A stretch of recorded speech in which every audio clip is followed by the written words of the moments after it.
सबसे पहले बात करेंगे हरियाणा में छाए सीजन के पहले कोहरे की। तस्वीरें देखकर आप अंदाजा लगा सकते हैं कि हरियाणा में मौसम विभाग के द्वारा जारी किया गया अनुमान साफ दिख रहा है। जहां पर हरियाणा के पहला सीजन का कोहरा देखने को मिला, कई जिलों में इसका असर देखने को मिला, जहां पर सोनीपत में विजिबिलिटी 10 मीटर से भी कम दिखने को मिली। वहीं हिसार की रात सबसे ठंडी दर्ज की गई। आपको बता दें कि हरियाणा के कई जिलों में आज सीजन का पहला कोहरा देखने को मिला। इस दौरान सोनीपत, पानीपत, फरीदाबाद व अन्य जिलों में विजिबिलिटी बेहद कम रही। मौसम विभाग ने भी 8 जिलों में पहले ही इसको लेकर अलर्ट जारी किया था। सामने आई तस्वीरें देखकर आप अंदाजा लगा सकते हैं कि इस दौरान पंचकूला, अंबाला, यमुनानगर, कुरुक्षेत्र, करनाल, कैथल, जींद और सोनीपत में इस दौरान गहरी धुंध का अलर्ट पहले ही जारी किया गया था, जिसका असर आज देखने को मिला। यात्रियों को भी इस दौरान सावधानी बरतने की सलाह दी गई है। सोनीपत में सुबह विजिबिलिटी 10 मीटर से भी कम देखने को मिली। वहीं मौसम विभाग के मुताबिक 16 दिसंबर से एक बार फिर से उत्तर पश्चिमी हवाएं चलने की संभावना है, जिसको लेकर पहले ही अलर्ट जारी किया गया है। हालांकि सड़क पर चलने वाले वाहनों को इस दौरान धीमी गति से चलने के लिए कहा गया है। ऐसे में ज्यादा जानकारी के लिए हमारे साथ हमारे सहयोगी कुरुक्षेत्र से अशोक यादव जुड़ चुके हैं। उनसे जानते हैं कैसा है इस दौरान कुरुक्षेत्र का हाल और मौसम विभाग का क्या कुछ कहना है। जी अशोक।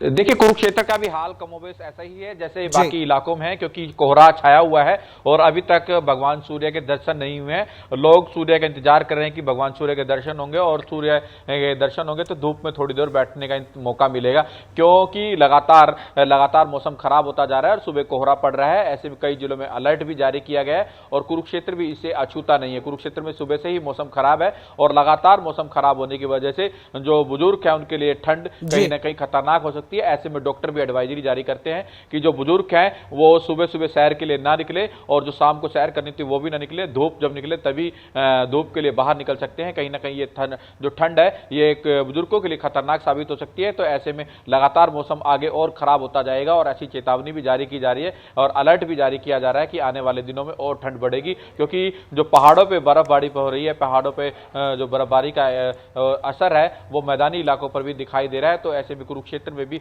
आज कोहरा है और विजिबिलिटी की बात की जाए तो लोग कहीं ना कहीं जैसे जीटी रोड है, NH1 है, तो अपने वाहन को, लाइटों को फॉग लाइट जलाकर निकल रहे हैं। जिन्हें सुबह सुबह काम है या कोई जरूरी काम है तो वो लोग अपने अपने काम पर निकल रहे हैं। मगर एक एडवाइजरी भी जारी की जा रही है कि कोई जरूरी काम है तभी घर से बाहर निकले, क्योंकि आने वाले दिनों में ठंड लगातार बढ़ेगी और कोहरा भी लगातार बढ़ेगा और कहीं ना कहीं इसका नुकसान जीटी रोड पर अक्सर दिखाई देता है। जब आपस में कई गाड़ियां टकराती है और कई जान चली जाती है तो कहीं ना कहीं जो पुलिस विभाग है वो भी कह रहा है कि अपनी जो वाहन है उनको कम और धीमी गति में चलाएं और फॉग लाइट जो है उसको हेडलाइट यानी कहा जाता है उसको जलाकर निकलें और डिपर का प्रयोग करें। तो कहीं ना कहीं लगातार जिस तरह से ठंड बढ़ रही है तो आने वाले दिनों में ठंड का नुकसान आम लोगों को उठाना पड़ेगा। जी, तमाम जानकारी के लिए अशोक आपका बहुत बहुत धन्यवाद। तो आपको बता दें कि इस दौरान पूरे हरियाणा में अलर्ट जारी किया गया है और मौसम विभाग की ओर से इसको लेकर पहले ही पूर्वानुमान जताया गया था, जिसके बाद सोनीपत में इस दौरान 10 मीटर की भी विजिबिलिटी जो है वो देखने को मिली है।